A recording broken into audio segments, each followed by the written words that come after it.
One of the ways to learn is to know when you're making failures. A very good evening to our honorable guest, Dr. Sanu Rani Paul, and everyone who have gathered here for this webinar. We hope you will learn a lot by the end of this session as we have Dr. Sanu Rani Paul, who is an assistant professor at Symbiosis Law School, Hyderabad. To begin this program, I would like to invite Ms. Diksha to welcome the gathering. Thank you, Shraddha. Max Eastman said, "A smile is the universe welcome." On that note, let's begin this welcome note with our lovely smiles. Good evening, everyone. I'm Diksha Amrutesh, coordinator of the Placement and Training Cell. I heartily welcome our speaker for today's program, Dr. Sanu Rani Paul. Dr. Sanu is currently working as an assistant professor at Symbiosis Law School, Hyderabad. We shower a warm welcome to you, ma'am. It is also an honor for me to welcome our principal, Dr. Tarnath sir, to this webinar. We welcome you, sir. I'd like to welcome the Placement and Training Cell's faculty convener, Santosh Prabhu, sir, who is the backbone and our support system for all our programs to be a success. We welcome you, sir. I'd also like to welcome our librarian, Mr. Santosh, sir. We welcome you, sir. And a hearty and cordial welcome to all of you who have made an effort to join us for this session. Thank you, Diksha. I cordially welcome you as well for this session.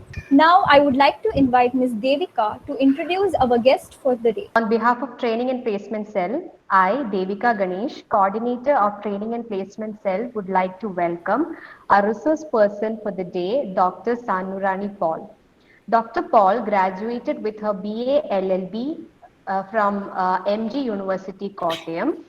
She completed her LLM from Mangalore University and PhD from Department of Studies of Law, University of Mysore. She currently is an assistant professor at the Symbiosis Law School, Hyderabad. She is also in charge of the Research and Publications Wing, Law School's Environmental Law Cell and Public Policy Center. Dr. Paul is the founding editor of the Symbiosis Law Review, the law school's flagship journal. She has authored research papers in several international and national law journals and has presented papers in various national and international conferences. Dr. Paul's areas of interest include environmental law, comparative public law, and legal philosophy. She is also the editor for the upcoming book on groundwater management law in India, the book which will be published by one of the leading international publishers, Springer Nature. We are very much honored to have you in this session, ma'am. Welcome to the session. Thank you, Diksha, Shraddha, Devika, and thank you, Sandosh sir. I'm honored to be part of your Training and Placement Cells webinar. And I'm really glad that you have extended this invitation to me. And to talk about so I was just asking sir as to how to address. So he was like, share the experiences. So when I talk about the experiences, it all starts with SDM only. I remember the steps wherein I started, I think, thinking about how to begin my career or what I wanted to be or wanted to see myself in the future. So I feel like all of you are very much lucky because you have a good professors. You have good professors who can guide you, because I feel like guidance is very much important. And SDM is a place from where you get good guidance. Your teachers, they are really very good supporters in whatever you do. So that itself will motivate you towards what you want to achieve in the future. So as she has pointed out, I had my LLB graduation from Kerala, that is from MG University, and LLM I had completed from STM Law College, Mangalore, 2 years program in Business and Trade Law. And afterwards, I have joined the PhD program in University of Mysore at the Department of Studies in Law, and the motivation and the encouragement was given by Professor Tarannath sir, who is right now the principal, and I'm really grateful to him. And soon after that, in between, also I had taught in SDM for 1.5 years. So I began my teaching career itself in SDM. And then I moved towards joining a PhD program in Mysore. If I had not joined there, I would have been a professor at SDM. I was very much sure about it, but because of a lot of reasons of thinking about my PhD program, I had to join PhD at Mysore University. Otherwise, I would have been part of your institute now, though I am as an alumni. Then afterwards, I worked at ICFI for some time. It is called as ICFI Foundation for Higher Education, which is in Hyderabad. Then soon after that, I joined Symbiosis International University, which is having an institute at Hyderabad, which is called Symbiosis Law School, Hyderabad. So it is having three more institutes who is giving legal education. One is the main center, Pune. Apart from that, they have in Nagpur, Pune, and Nagpur, then Noida, and also in Hyderabad.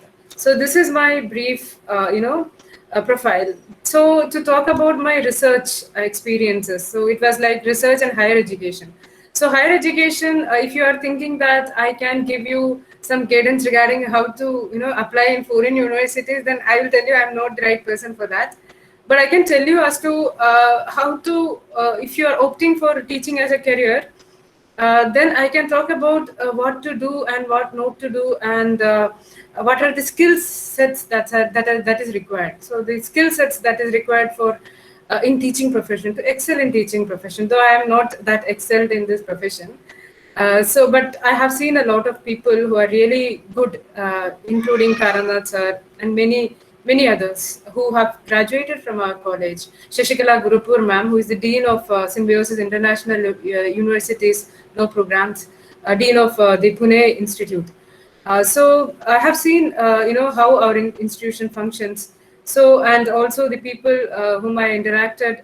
So I can tell from, the experiences that I had as to, how to progress further. So I hope all of you are from the final year. So final semester maybe already pursued. Maybe, or I don't know, it is a heterogeneous or a homogeneous group. It consists of various batches I am not very sure about. But when I address, I feel like I'm addressing students who are really motivated or who would like to, have a orientation towards the teaching field. So because I'm from teaching field, I cannot talk with respect to any other fields. I hope you already had a series of lectures from corporate sector, young minds and young brains talking to you. When I talk about teaching, I just was telling my research experiences. So to start with it, so I again tell you that I was really honored, or I was really fortunate enough to have people at Symbiosis who guided me, especially in joining PhD program, and also in joining teaching after my completion of my LLM. So when I talk about research, my research also started at SDM. Though I started publishing at SDM, my orientation towards publication had started in this college where I took my graduation, because we had research projects. I really do not know whether in SDM we are having this research project or not, because now most of the national law schools, they are having this research project, which is part of their internal evaluation. So this had helped me in knowing about how to write a research article or a research paper, how to use footnotes, and also how to publish them. Dr. Sano, our placement coordinators himself, Rana Bano, Sparsha Pai, they have published more than 10 articles as students of final year now. And there are like students from other group as well, the junior batches. So they have published so many articles. So many especially articles. in the pandemic, they have made use of this time. Yeah. So that is what a law school, provides nowadays a lot of exposure to the students in publishing and also in researching. So it was not earlier. It was not the case earlier. Many of the universities, they were not focusing much on researching.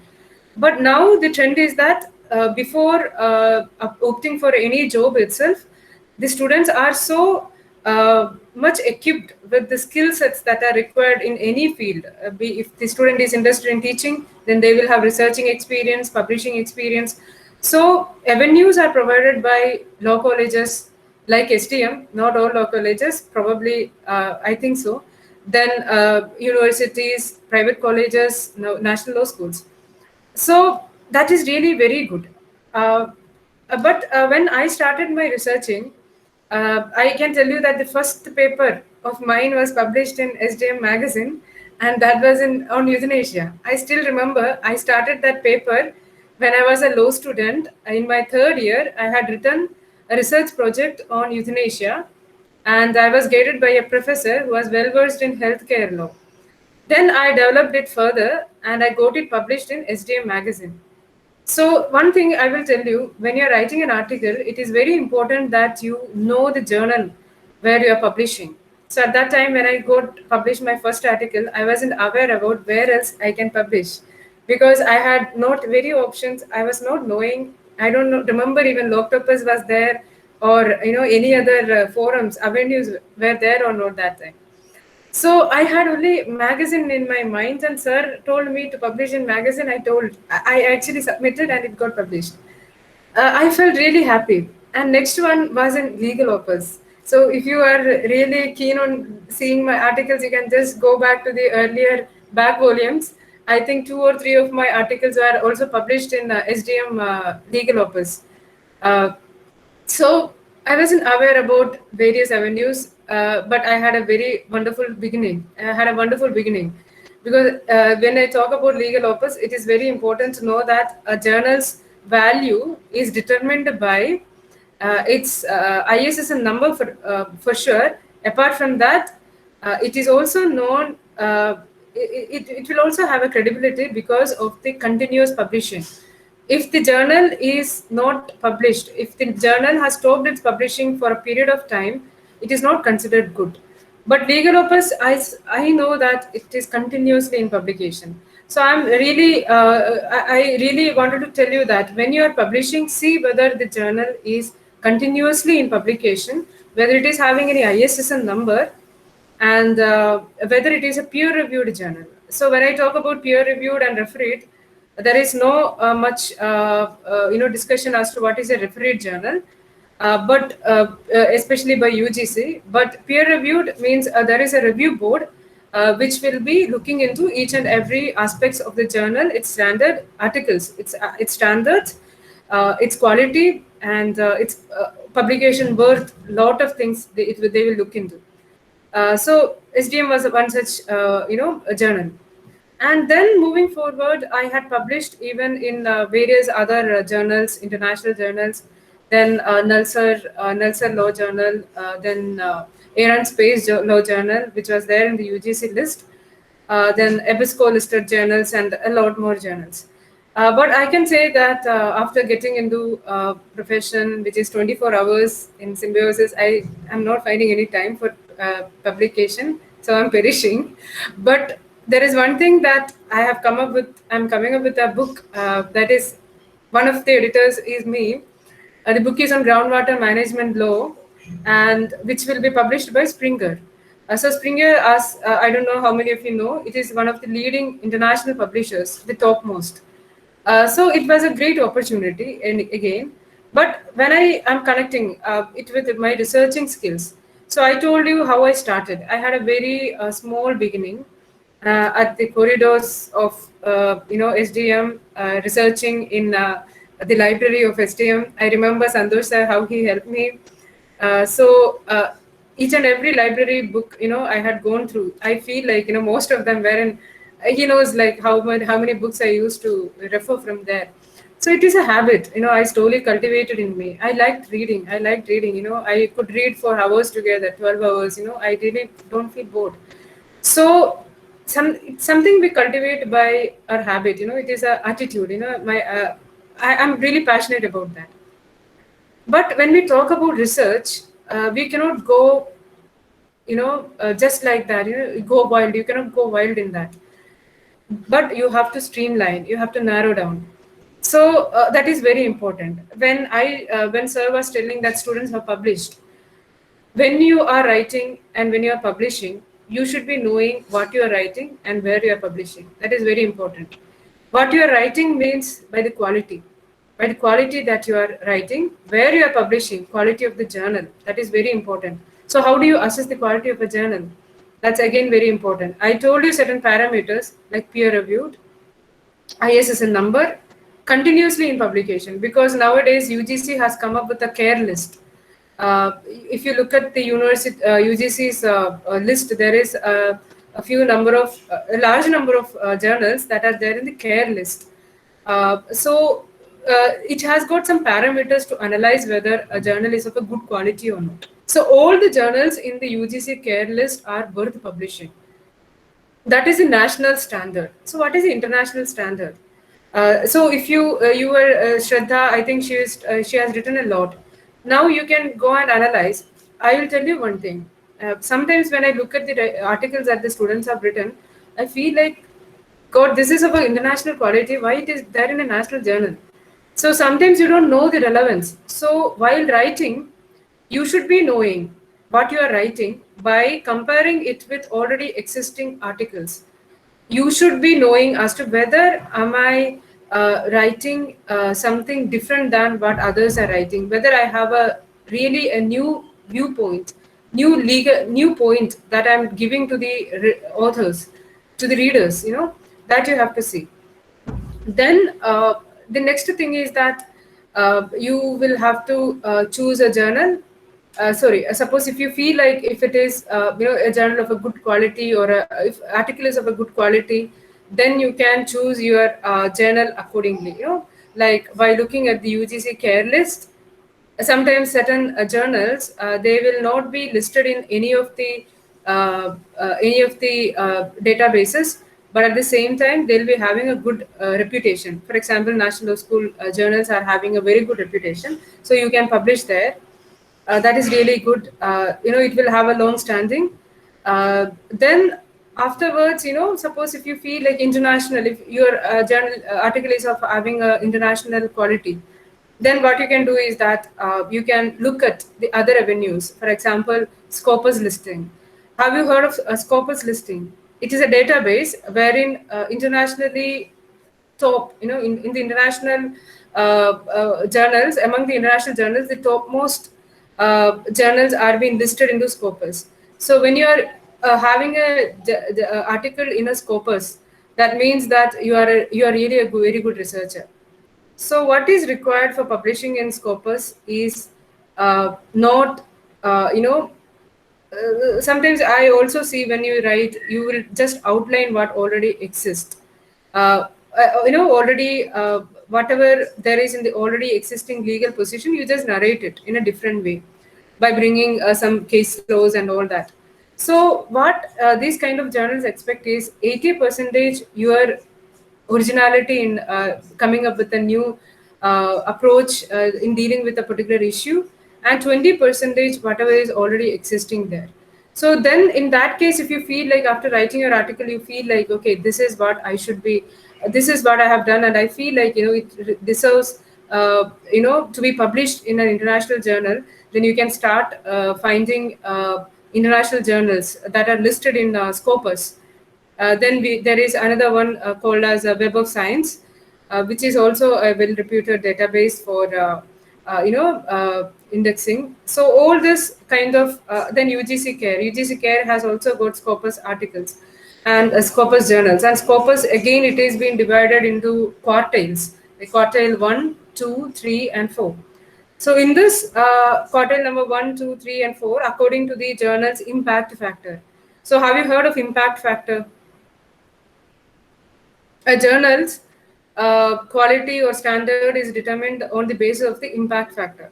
So impact factor is the number of times a particular article that has appeared in a journal is being cited by other reputed journals. So reputed here again means reputed, indexed in Scopus or Web of Science, etc., Google Scholar, etc. So it doesn't mean all the journals, but it means only few journals that are internationally existing. It is an international platform.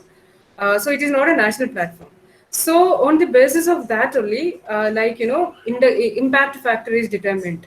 So impact factor varies for science journals and social science journals. 2 to 4, I think, for social science, and 40 to 60 maybe.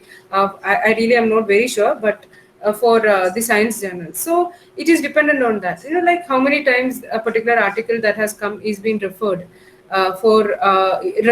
or cited in other journals. So that is actually one of the criteria to determine whether your research article, whether your research, the journal which you are going to publish in is really good or not. So after writing an article or a research paper, you can then see whether a particular journal will be fit enough for my article. Sometimes you can another one thing interesting thing is that there is a database called as PubMed. So it is actually a medical a database of very leading journals that are relating to the medical field. So suppose you are writing something on medical negligence, or the liability of the doctors, or stem cell research. I still remember I started reading one article in SDM. Then I published many years after in one of the journals on stem cell research. These are interdisciplinary. For example, law and medical science. So when you're writing something relating to more than one field, again you can do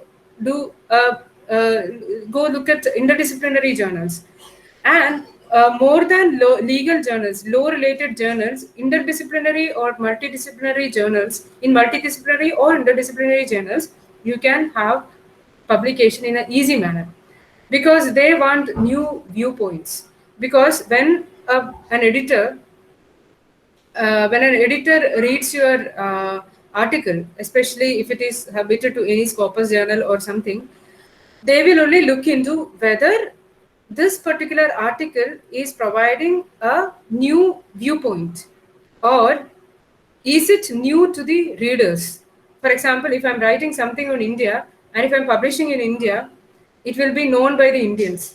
But suppose if I'm writing something about my country, the constitutional provisions, for example, my PhD only, I'll tell you, it was on state action under Indian Constitution, comparative study of India and USA. So when I had given it to one of the leading editors, I can say in one of the very leading editors of a very a leading journal, socio-legal, quarterly. I felt, I remember. I think if my memory is right. So he was like.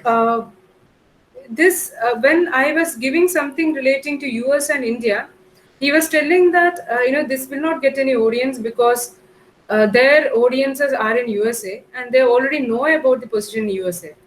But when I showed him an article which is relating to Indian position, exposition of the Indian position on state action, he was like, this article is really good, but you have to work on it, you have to improve it. Language, a lot, because Indians don't have that native tongue in English, so we lack a lot. Even the high profile people, in academics also lack language. So he said that language it has to be changed, but the substance is really interesting, because this is going to provide a new viewpoint to the to the readers. So this is really good, he said. So this is how, while choosing an area of your writing an article itself, you can make a change. For example, rather than if you're writing for an international journal, you can choose something relating to Indian position. If you're writing something relating to, if you are going to submit something as if you are going to submit an article to an Indian journal, then you can write on the international scenario, depending upon your interest. So this is how an international editor will be looking at your article or research paper, I can say. Then if it is having enough substance, if it is giving a new viewpoint to the readers, then obviously it will get selected. then editing will undergo in various stages. I will tell you, I told you about this Scopus. So Scopus is a database of internationally reputed journals which are having high impact factor, and it is again, as I have told you, divided into 4 quartiles: quartile 1, 2, 3, 4, depending upon the impact factor. So it is a very long process. For example, today if you are submitting, your article will be published after 1 year or 1.5 years. This is actually the normal time that they take, but they do a lot of reviewing and proofreading, and your assistants, you will be asked to make multiple reviews, multiple changes in between, and so this is the entire process. But once you get published, uh, I can tell you that it will be there everywhere on the internet. When people are searching, you will be known for the work that you have done. Uh, so that makes a lot of difference, because nobody is going to question your caliber in doing research. So once if you have a publication in a Scopus or Web of Science, Google Scholar listed, EBSCO listed, journals. So that is actually the importance of finding out a research journal, and also writing an article. So writing an article, as I have told you, tomorrow, what I expect is that after listening to this lecture, tomorrow when you are sitting to write on something, you should be thinking about what you are writing, where to publish. So because before writing, if you know about where you want to publish it, your publishing will become very easy. And next thing is that you should be knowing what you are writing, because sometimes you will have a very good viewpoint, but rather than developing that, you will be outlining whatever already exists. That is really not going to help you, because the reputed journals are not going to accept it. That is for sure. But now, whatever already you have written, just go through it again and decide whether was that the appropriate place where I had to get published my article. You can again rethink. I could have given it to some other journals, some, because you yourself feel like, because it happened with me too. Sometimes I feel like, okay, this journal was good, I could have published in some other journal also. So you know that should never happen, because you should be knowing where you want to publish it, because it is your intellectual what to say, intellectual capacity, like it is your intellectual property. So intellectual property, so you should be knowing how to market it or how to utilize it for your benefit, because you will think in that way only once, further you cannot think that way. So you should be knowing how to use your intellectual property in the optimum manner possible. After that, regretting will not be going to help you in any way.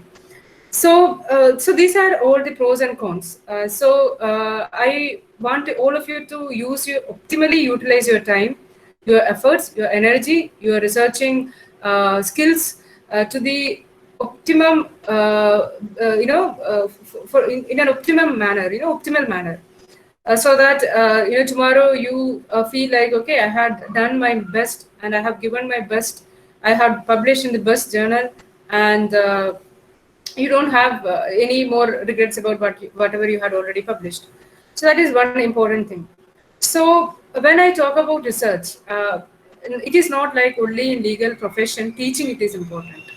So now sometimes students will have this viewpoint that ma'am, what will I do? I'm going to be in corporate sector. Why will I publish an article as a law student? I'm not interested in that anyway. I cannot sit and read for long hours. It is a very wrong feeling. I'll tell you, it's wrong to think so, because I have seen a lot of corporate lawyers who are in the public sector, who are in the private sector, who had written wonderful articles because they have the experience more than what teachers have. Because we play with theories, doctrinal research. I don't know if you know the researching techniques and all that. So in our law school, we teach them everything, hypothesis, we teach them everything. But when I talk about a law student doing a research, it can be two ways. It can be purely library oriented, wherein you select some books, write an article, but it can be non-doctrinal too. Whoever has done a PhD, Santosh sir can also explain you that. So empirical research we call. We ask the opinions of others. We take a sample. We ask them questions. For example, impact of COVID on education. It's a very good area to research on. But again, I'll tell you, it is an area where everybody is doing research. So takers will be very less. Mental health and COVID, again, something, too much researched on. Just think about COVID and women who are working at home, how it has impacted.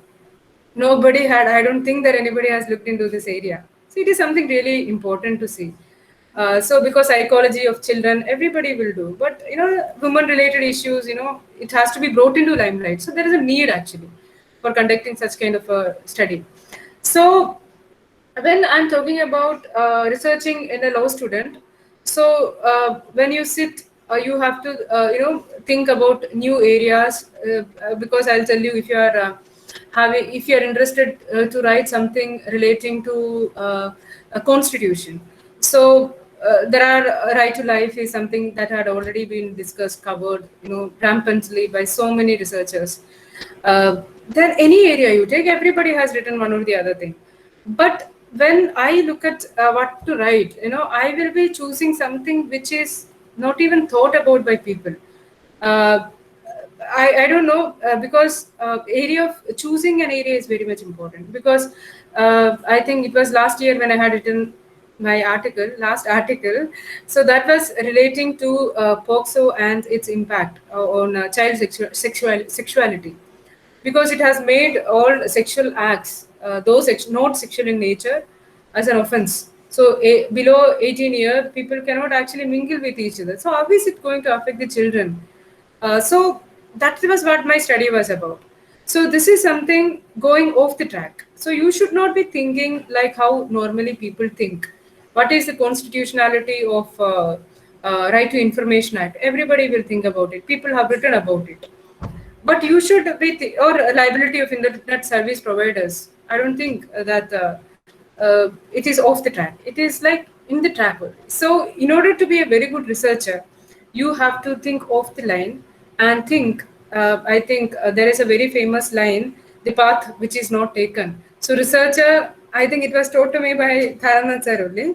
And he also used to talk about reflective thinking. So, a researcher should always be a reflective thinker. That means you have to think in a different way, not like how people others commonly generally think. So you have to find a new viewpoint. So don't waste your time researching on right to life after Maneka Gandhi decision, before Maneka Gandhi, after Golakna. That is actually not very relevant now, because people have written a lot about them. Very famous professors have written a lot on them. But choose something very different. For example, environment and the constitution. So when I was going through the Bhutanese constitution, I found that the legal principles relating to environment, especially you might be knowing the polluter pays principle, public trust doctrine, they have it in their constitution itself. So, but we don't have it, right? So, how that is impacting the people's attitude towards protecting the nature. Bhutan is a wonderful country. There are a lot of nature lovers. Every individual is considered as parent of the natural resources, living organisms, living being, other than the humans. That is their attitude towards the nature, nurturing the nature. But we do not have that thing ingrained in our culture. Is it impacting our lives? What has to be done? So this is something of a different kind, different nature. Then again, I will again give you an example: impact of pollution on children and their health. You just search, you won't find many articles on it. We have UDHR, ICCPR, ICSCR, lot of international documents, but very little information, or very little documents are there internationally. Conventions on the rights of the child is there, but specifically relating to the children's health. Because if you look at the pollution that happens in Delhi, you can see that children are mostly affected. Are we taking into account the children's interest when we are making the policies. The pollution, it is during a particular season, they go admit in the hospital, then they get discharged, things are over. But what for the future? So these are some of the thoughts that I want to give you as to how to choose a very good area for research. Again, one another example I wanted to give you is relating to the reliability of the internet, taxi service providers. And in the online platform, this Uber multinational giants, they are running a lot of taxis everywhere in this world. And what is their liability with respect to the payment towards the Uber workers, especially now COVID is going on and they are unable to find a living on their own. So how Uber is going to deal with the situation, because they are the profit earners in this business. This was again one of the other relevant area I started research on, and also I finally, have written an article on it. So this is how you think differently. So for a researcher, it is very important that you think differently, and then bring out new things more, and whatever is already existing, bring it very little, because people don't want to know about it. For example, if you are writing on something and you are already narrating, for example, right to environment, healthy environment, you are writing and you are just writing public trust doctrine, polluter pays, who will read it? Who is interested? Because everyone knows it. So it is not going to make any difference. So you have to find something very new, refreshing to the minds of the readers. Then only you can say that you are a good researcher. Even if you have written hundreds of articles or research papers, if you haven't given something new to the others, then you are not a good researcher. Because I know a number of professors have written a lot, number of articles. But if you just read the title, nothing is there in the title. You have to always give something new to the readers. So that is very important. For example, if I talk about my a book that is going to come in the Springer Nature, groundwater law and management. If you research, you can't find any book on groundwater management, because when I had this concept in my mind as to coming up with a book, then I was just thinking in which area there will be more takers, because for a book or an article, takers are very important.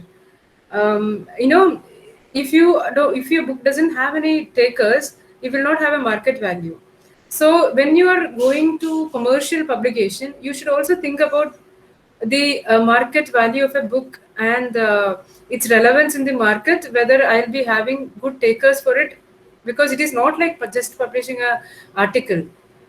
Because publishing an article is for academic purposes, but publishing a book is something different, because you should be having people who are interested in reading it. So groundwater management, there is no comprehensive book on that area. And then I found like there will be a lot of people who are ready and interested to listen to it. And I can say that all the leading publishers have agreed for it, to publish it. But Springer being the topmost, we had a lot of options in that. So this is how you choose an article topic for an article or a research paper for publication. Then coming to the finding out a journal, I will tell you that UGC CARE will be easy. International journals. So it is very important to talk about predatory journals also. It's a very, very vast area to talk about predatory journals. If you look at UGC site, they talk about predatory journals. Predatory journals are the journals which, generally will not be publishing very standard articles, but they posit themselves as journals that publish articles with good impact factor, with very good impact factor, but they are all bogus. There is no value for getting published an article in such kind of journals. So most of the journals in India, I think UGC had done a very good survey and found out all the predatory journals and published their names and list and discontinued them from the UGC CARE list. So that is very important. So sometimes I know that students, because they want publication, generally they go for paying money and getting an article published. It is important in the beginning, but I can tell you that if you're going to be very serious in your profession, then even if you're starting, you start with very good journals. Because I know some of my friends, some of my students, uh, some of my students even had published in articles in reputed journals. Bloomsbury had published a book in that, and also in Web of Science indexed journals. How do they do it? They don't do any magic. I will tell you, if everything will be of good standard with less plagiarism. When I talk about plagiarism, again, it is very important. I don't know how many of you know about the Turnitin software. I don't know, Orkundu is also there. Turnitin is the journal that we is the software that we use in our college for the purpose of finding out the similarities. So, a journal which is having high reputation will not accept your journal blindly. Rather, they will do a similarity check. They will intimate you that this is the similarity that we have found in your paper, so reduce it. But if it goes beyond 10 percentage, then they will reject it. That is actually the case. So after writing, I don't know whether the college provides you this particular Santosh sir will be knowing it, librarian. Turnitin is very must. If you have students who are publishing, Turnitin run is very important. And now UGC only allows 10 percentage, similarity. So we are all finding it. Our students also submit through Turnitin. They find a lot of issues, but they are coming up with good research articles. So originality, again, it is very important. So when I talk about its importance in teaching as a career, research and teaching, there is a lot of competition everywhere. So getting into profession is not a very difficult task, but if you are aiming at very good top reputed colleges, like in India, I can say Symbiosis is one, but apart from that, there is a Jindal Global Law School, Amity is there. So getting into such kind of good colleges, they always look into your academic records. You should be having very good academic records. Apart from that, your publication is very important. Then LLM master's level percentage is very important. Your dissertation is very important. What is your topic for the dissertation? And in our college, for if you have completed LLM, then publication in Scopus is mandatory. I do not know about other colleges, but now all of you are in your LLB final year. So LLM, if you are going to do this, then I can tell you that focus on this if you want to go into the teaching field. Because the apart from the government colleges, government funded colleges or aided colleges, there are top level national law schools and private educational institutions are there, and they look into your publication mainly. And now because the students are every year passing out from national law schools with a lot of publication, how to have an edge over others. It's very easy to say that one or two, three, four publication is very important. Especially if you have one in Scopus, Web of Science, UGC Care List. It's really very good. You can get an entry very easily. So this is what. But once you are into teaching also, publication is very important. It decides whether you are really live in academics or not. You are known by the research that you do. Either publish or perish. That is actually the saying in academics. You publish, otherwise you perish, because without publication you cannot survive. So when I talk about publication, again, every year your publication will again be counted to decide your promotions and all. That's there. That is part of the university policies and all that. So publication every time matters. So when I talk about publication, when it comes to the people who are in the corporate field, so I tell you that now most of the leading associates or the juniors who are freshers in this, they do write a lot. So we do refer their articles too. For example, when I teach competition law, when I teach the what is a corporate law, such kind of laws, or arbitration, for example, arbitration, investment law, international investment law. Uh, there are international commercial arbitration. So these are some of the areas wherein the young corporate lawyers join, and they do write a lot. I can tell that there are a number of articles even written by my students also in such kind of reputed in various well-known sites. I think Mondak and all, they generally do publish. So that again is very helpful for people like us, because we rely on them to get a new view as to how corporate look at it. A merger happened, a combination happened, how the corporate field is looking at it. We know through them, through those articles that are really very good and well researched and very well written. So it's very important that even as a corporate lawyer you write. So because that gives people a lot of knowledge about the practical aspects. Because if we want to if we want to excel in teaching, we also should have uh, we should also read the articles that are written by others, and we read even student articles too. So it's very important that even you are going into corporate field, you have this researching skills, because even in corporate also you research a lot. So we call it research at a very grassroots level is very important for every law student. If you look at, there is a lot, Harvard University, which started with the case analysis method of writing, then this IRAC method, I don't know whether you follow case analysis through FIRAC. These are all some of the things that helps the corporate students, wherein even, students who wanted to go into corporate field and the skills that are expected from them. The law schools will have to train them in that.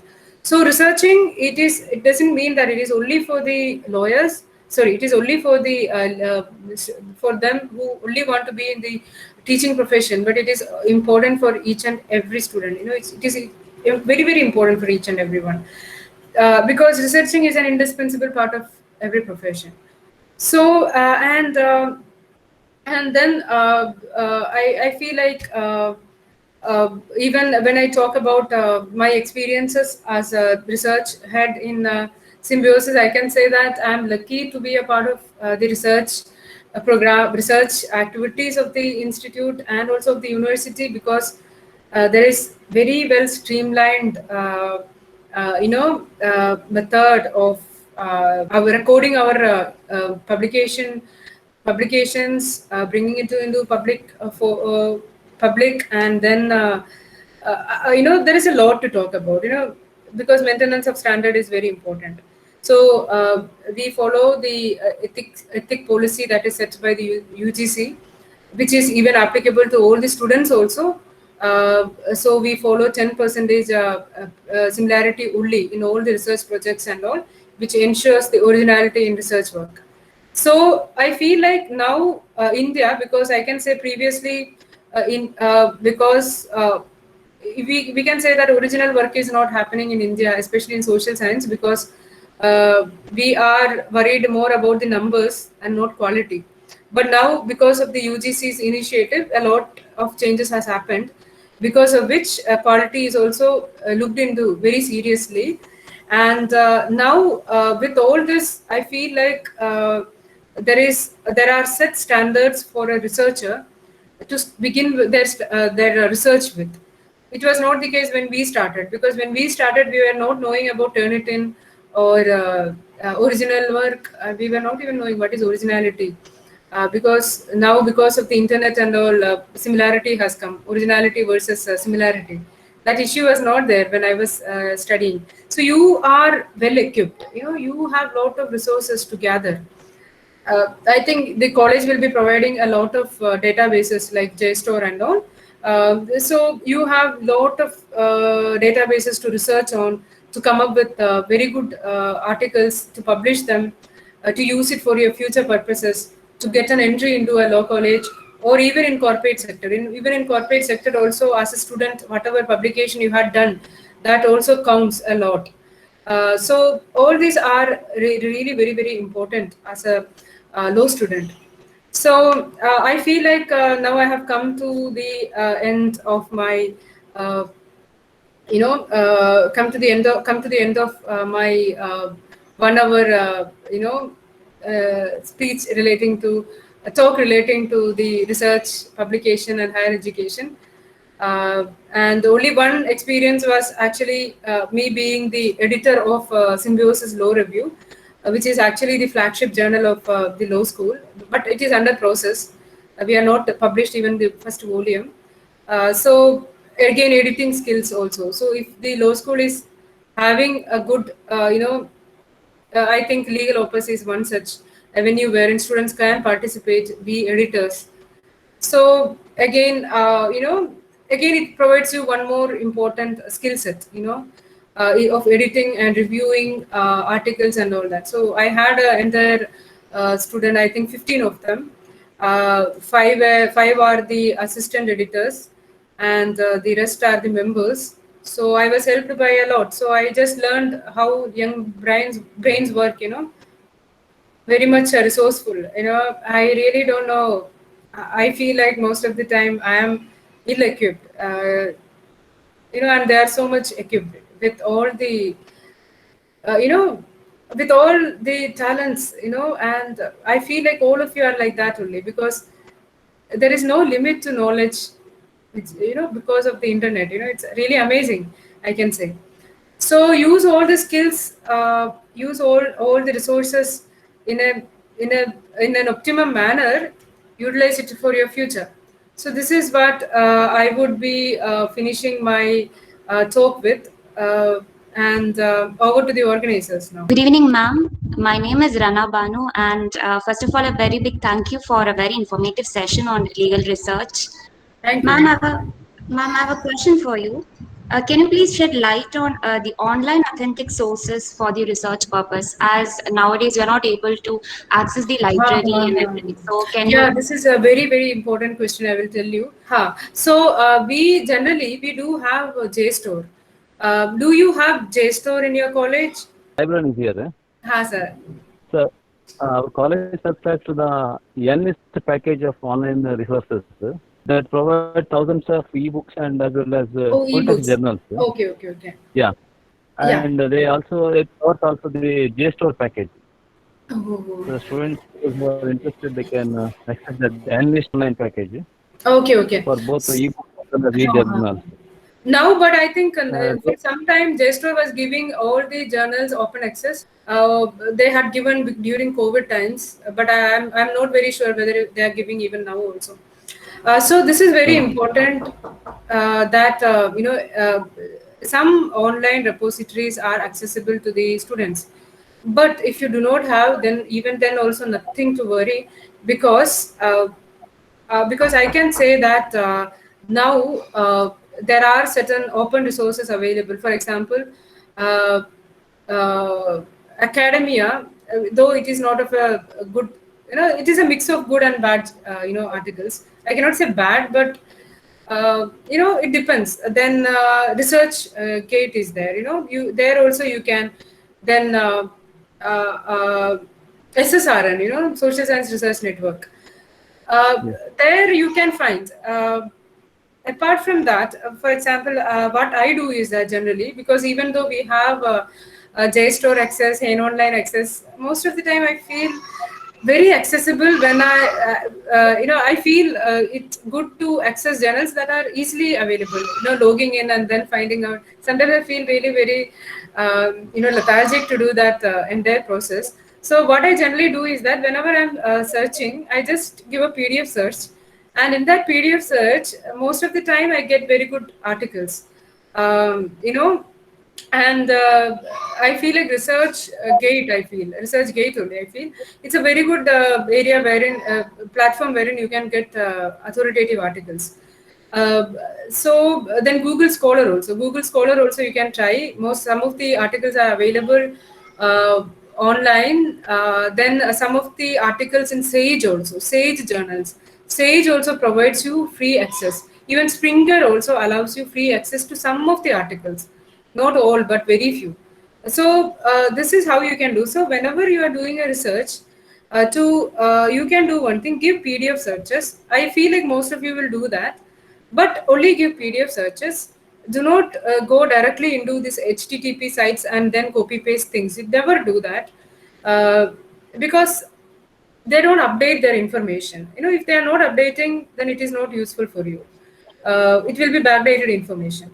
Sometimes the sites are also, I cannot say, like, it will not be authoritative sites. So what next you can do is Economic and Political Weekly. Very good articles, critical articles, very analytical, very good articles you will get. If it is relating to medical science, PubMed sometimes gives you free access. So that is again good. But all of these will come when you are giving PDF searches. PDF searches, when you are giving, you will get this kind of articles. Then JSTOR also gives you some articles that are having open access, some which doesn't have an open access. So generally, when you are looking at the quality of the articles, after getting a PDF, the results of the PDF, you can go by the name of the journal. Name of the journal. Most of the time, when you get an article which is published in an international journal, it will be very old. 1960s, 1950s. The reason is that they will be giving their old things only publicly available. The new, whatever is there recently published, they will keep it as paid. Otherwise, what is the value? You have to pay dollars to read them. That is always there. So this is only the way you can. If you have access to JSTOR, it's not a big problem. But if you do not have, do PDF searches. Go by the title of the article that you are reading, research paper that you are reading, and you can see just by looking at the number of footnotes that are mentioned in that, you will get to know, and the thorough researches that they have conducted, you will know whether it is good or not. Another one thing is that student research papers you have to avoid. Never refer them. Student research papers. For example, my students, they will publish their research projects online. Please do not refer them. It is not because my students are, but generally don't refer to them, because they generally do have this. They may not have incorporated what all changes we suggest, but finally, ultimately, they will publish it with our names. So they don't do such kind of thing. That is one thing I wanted to say. Another one thing is that you have to look at the institution from where it is being published. That again adds value. For example, national law schools. I can tell national law school journals are very, very important, and most of the time their articles are of very good value. So go by such kind of articles. Even if published by student also, it will not be that much of a issue, because I also have referred student articles while doing my PhD. So reputed journal is very important. That is another one thing. Don't think is that student research projects never. I don't recommend that. And also, we tell our students not to refer this one, blogs, blog. Never. We say no, never. Blog. Please don't refer. We say. Then again, legal services authority, they are having. I think there is one site like that. We tell no, don't do that, because it doesn't have a research value. Then again, what is that? There are some kind of famous blogs, in law. We tell them not to refer them. Law pleaders, I think. So it is all good for information. Information is different, knowledge is different. So you have to differentiate between information and knowledge. Newspaper provides you information, but knowledge, editorial pages, you get knowledge. So that is how we differentiate. So you can refer into editorials also for your research projects, frontline articles for your research project. Economic and Political Weekly, obviously you can refer because it is there in the Scopus list also. It is there in the UGC care list also. Then ILI, you can refer, ILI journal. Then Indian Bar Review, you can refer. Then I feel like, yeah, these are some of the, and also you can go by the name. For example, Ubendra Bakshi sir's article, which has come anywhere, even if it is newspaper, not in editorial also, you can refer them. Because they are authorities, they are authorities in law. So like that, you can differentiate. So any other question? Hello, ma'am. I'm Yeah. Sparsha. Thank you for an insightful session. I had a question that you just said we should not refer to blogs and for writing a research paper. But nowadays, the time is such that most of the law students are publishing blogs. So, what is your take on that? Like, even myself, I have published 3 to 4 blogs. So, do you think publishing blog is not up to the mark, or what is your take on No, that? I will tell you one thing. This blog, what happens is that it is the opinion. We are not writing an article, we are not writing a research paper. Rather, we are giving our opinions. You can write anything in a blog because it will not be questioned because it is your opinion. So that is actually the difference. I think some of the international journals, I think Harvard Law Review is also having a blog. If I'm not wrong, because when that is what I feel. Blog, the issue is that it is the opinion and it is an information, and in academic writing it is not considered as an authenticated source. So that is the reason. But blog is very good for a beginner, even for very good writers also, because it passes information so fast to the people who are really interested to know about things. Another thing is that your writing skills will be improved by blog writing. Because we encourage students to write blogs, but it is never a source of reference because you are just giving an opinion, and it is not a well thought out research work or opinion. Even if you are it is well thought or a well researched opinion, but if it is in a blog, we consider it at a different level, that is there. It is not a discrimination, but we are differentiating blog from an academic writing, because academic writing and blog writing is different. We are not saying that blog is bad and academic writing is good, but blog is to pass an information, to share the opinion, views on anything that has happened. So that is the difference. Thank you, ma'am. Here I have one question, madam, with you. Yeah, sir. Here. Yeah. What is your opinion? If we usually recommend our students, especially in the final years or those the beginners, those who are interested to write the articles. Usually we recommend them to go for Manupatra articles and as well as articles published by more online, that is Legal Services India. Legal Service because India. There we find hundreds of Legal Services India.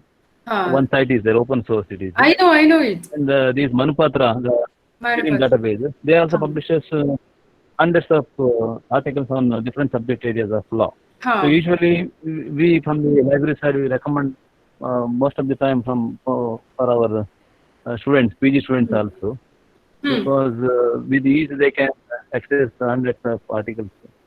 What is your opinion on that? So legal services, I know it. That is very good because as a first year student, second year student, not recommended for third years or fourth years or fifth years. So the visibility of the institution will be more if you're publishing in such kind of platforms, because your institution will be known everywhere. Esteemed students are publishing. Manupatra also. Manupatra is comparatively very good, like as compared to, I'm not degrading or something, because the platforms are different, sir. Like Manupatra is a different platform and Legal Services is a different platform. So generally, whatever research projects that they write, they can convert it into an article form, and then they can get it published in Legal Services Authorities or blogs, such kind of areas. Now blog writing competitions are there, so they can convert it into articles and then publish. That is always very, very important, and they help in researching talent, nurturing the researching talent. But reference to them, it for the beginners. For LLM students, it is very important that they publish only in reputed journals. because they are going to be in the legal profession after their graduation. I mean, post graduation. So we recommend we have a 10 mark for their publications, and the university has set a guideline that they should publish in Scopus journals. But it is somehow it happens. Sometimes it don't happen because of COVID and all that. So for PG, it is mandatory that they publish in reputed journals only. That is the thing. And I appreciate you for highlighting our legal purpose publication. Very I started with legal purpose. Yeah. I started with legal purpose and SPM magazine. I do remember it. Yeah, it is a very good platform for the beginners. Yeah, it is actually. And it is made available. Sir, I really do not know. It is my suggestion. We can write to UGC, the concerned nodal officer, for including it in the UGC care list, because it's having a long standing. I feel like so many years have passed since the legal opus has started. UGC get into the UGC care list. So. Thank you, ma'am. May I now call upon Ms. Parsha to deliver the vote of thanks. Showing gratitude is one of the simplest yet most powerful things human can do to each other.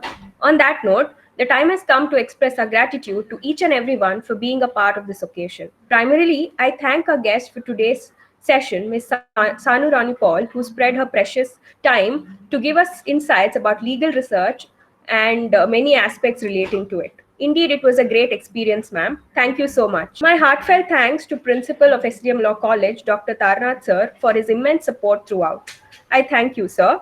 I also thank the librarian of SDM Law College, Santosh Kumar sir, for joining us today. Thank you, sir. My special thanks to Training and Placement Cell faculty convener, Santosh Prabhu sir, for guiding us to arrange this event. An affectionate thanks to all my teammates and Placement Cell coordinators, Ms. Deeksha, Ms. Rana, Ms. Devika, Ms. Prachi, and Shraddha. Last but not the least, I thank everyone who made this program a success. Thank you all.